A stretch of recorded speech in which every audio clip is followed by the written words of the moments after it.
have time. Whoever is behind this put together an incredibly sophisticated program. Just the idea that you would have multiple operators in multiple cities with the ability to get onto a plane with either the weaponry or false weaponry or explosives to be able to pull off a hijacking, again, probably with a locked cockpit. Three of them, maybe. Again, a hijacking and another hijacking and another, and maybe one that's still aloft, that you would be able to, and this is the part that has confounded me, and you touched on this, how do you make a pilot in a plane full of passengers into a suicide pilot, a kamikaze to slam into a building? And if you do not, how do you, as the terrorist, have the level of sophistication to take over the controls of a sophisticated airliner jet plane to be able to fly accurately into targets like hitting dead center into the Pentagon, which is a low building? You heard John McCarthy saying knocking off telephone poles, knocking down telephone poles as it came along. Dead hits into the World Trade Center, one at the center, one near the top. As you pointed out, there's a lot of mystery to this, confounding mystery, and incredible scope. Well, Peter, I'm going to give you kind of a pool report from several of our correspondents down here of basically what happened down here in downtown New York between 9:45 and 10:45 when the two explosions and the collapse of the World Trade Center happened. At the time, I was actually in the subway heading towards the World Trade Center right around Franklin Street, and after the first explosion, the subway station started to fill with smoke. The subway cars started to fill with smoke, and the subways actually stopped. Did you see what happened? What happened? Well, I was in the PATH train, and there was a huge explosion sound. Everyone came out. We went down to the PATH train, which is like 2 levels below what you see right up here. Did you see what happened? What happened? Well, I was in the PATH train, and there was a huge explosion sound. Everyone came out. A large section of the building is blown out, around like the 80th floor. When you exited the subway station due to a lack of smoke, Eileen? It was very smoky, and then we exited on Church Street out of the PATH train station. I crossed over to Church. They were having coffee in the World Trade Center when the first plane struck.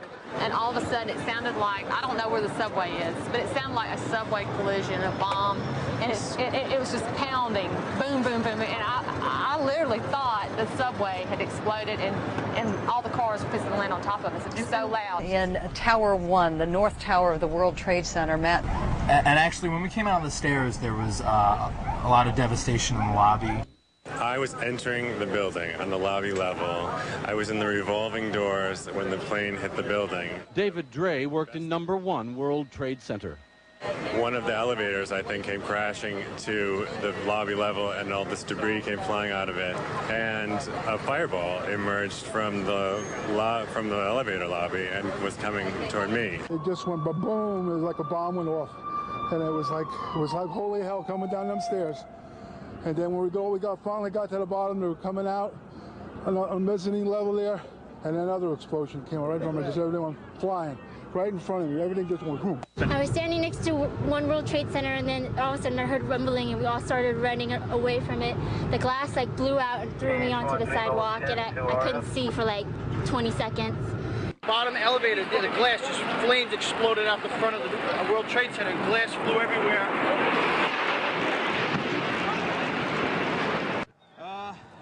Big boom, come down the steps, everything fine until we got to the basement, and then everything just fell in.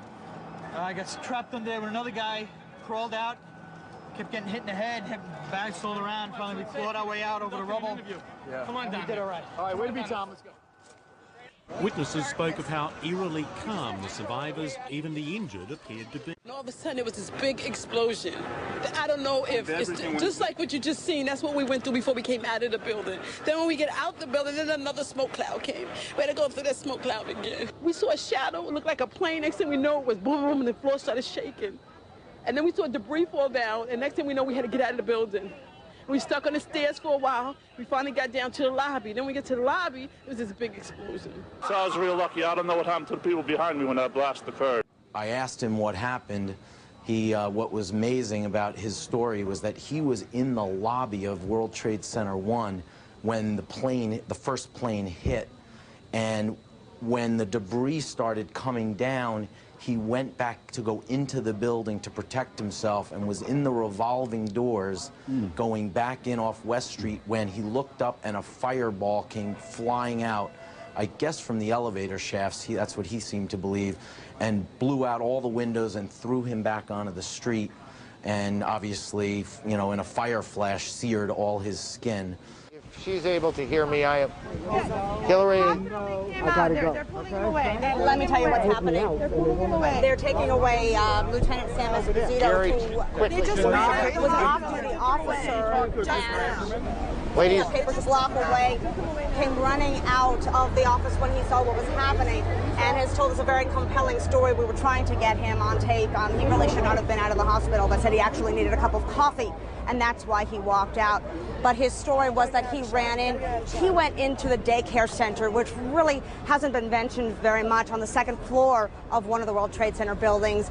And the good news, he said, was there was nobody in that center, but he made his way up. He pulled people out with him as they resisted, and then there was an explosion. He said car exploding outside, knocked him unconscious, and he was rescued himself by a firefighter brought here to St. Vincent. So a very compelling story. I wish he could have told it for himself, but you may have seen he wasn't, I guess according to the hospital, in the condition to be outside.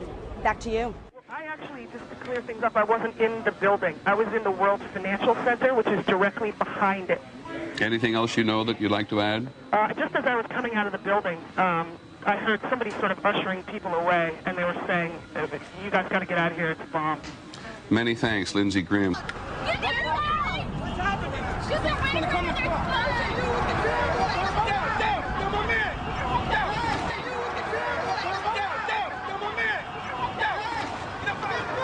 Let's just get back. Get back. The witness on? They just think there's going to be another explosion. I was in B tower. A tower. What floor were you on? B1. What floor? The first one. What happened? Tell me. When a big explosion happened, some guy came out. His skin was all off. I helped him out. This is him all over. There's people jumping out of windows. I've seen at least 14 people jumping out of windows. It's horrific. I can't believe this is happening. Anything else that you saw? Were you there for the second hit by the plane? About 10 minutes later, the second building went off. Did you see it? Yes, I saw it. It just blew up. A big explosion. People started running. It was just chaos everywhere. Yes, I was right there. I was down in the basement. Came down. All of a sudden, the elevator blew up. Smoke. I dragged the guy out. His skin was hanging off, and I dragged him out, and I helped him out to the ambulance. Arthur Del Bianco is one of the lucky few, able to tell a tale of survival from a hospital bed. All of a sudden, it was like bang, bang, bang, bang, bang, like bullet shots. And then all of a sudden, 3 tremendous explosions. And everything started coming down. I was in the B4 level. I was assigned to the B3 level. But I had to do something in the B4 sheet metal shop. So I went in the sheet metal shop, do what I had to do. And on my way, I heard a bomb. So I says, probably the transformer again blew up. So I stepped back, finished what I had to finish, and I started towards the door again. And there come a big blast with a big ball of fire. And that's when I got hit. It hit me right back down on the ground. I have talked to people who were inside the building, one of them, Fran Martin.